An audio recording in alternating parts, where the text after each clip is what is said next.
Hey everybody, welcome back to Travel Trailer Nation.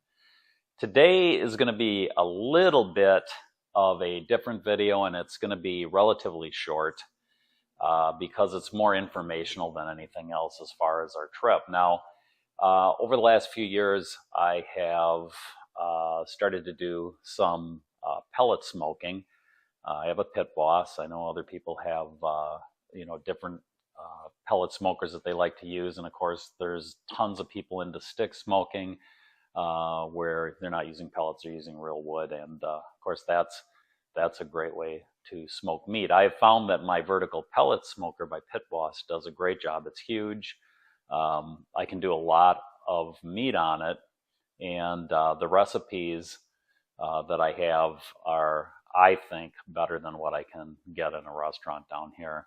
And in part, that's thanks to my buddy Al down the street, who's actually done competition cooking, and he's kind of coached me along the way on some of the stuff that I do. But that aside, we're heading up north, and I really did want to.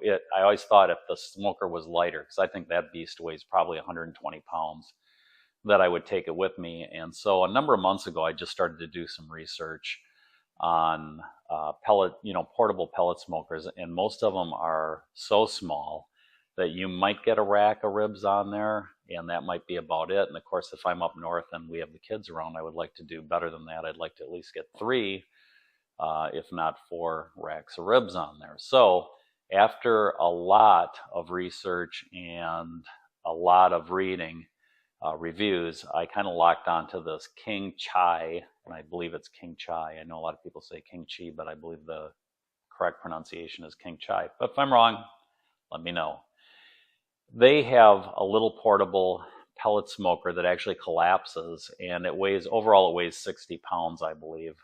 And I think that might even be a stretch.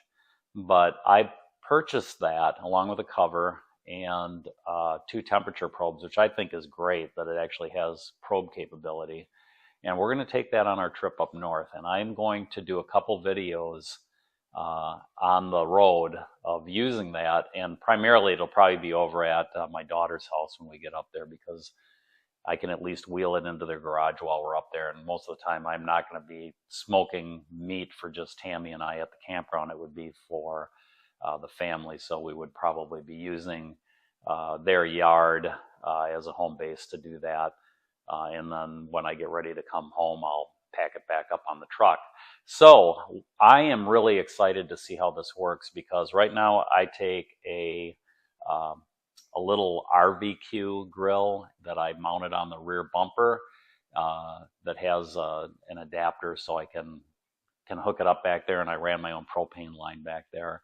And I also take a griddle, and a Blackstone griddle. It's a 22-inch. That thing is a beast, and it weighs a lot. Now, the temperature is going to be cooler up there than it usually is when we go up. We usually go up in September. This is October. And I am not going to take the Blackstone, because I don't see myself standing over a Blackstone early in the morning outside. So what cooking I need to do, I will do inside and try and vent it as well as I can.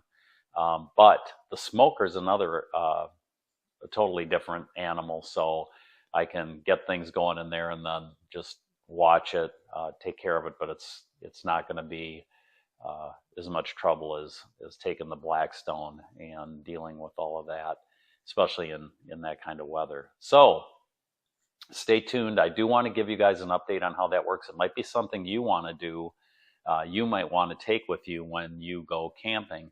It's probably not optimum for, a couple days here or there, but if you're going to go somewhere in excess of a week, hey, maybe you want to take a small portable smoker along and enjoy that kind of food.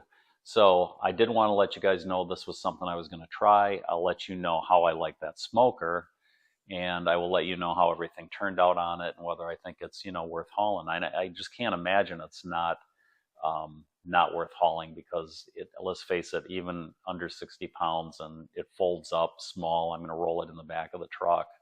I think that's going to be a good deal, and I think it's going to be convenient, and it gives you a little more opportunity for cooking different meals when you're on the road. So stay tuned to those videos. I'll be shooting them when I'm up there, and we'll find out how it turns out. And, who knows? Maybe it'll be a great thing.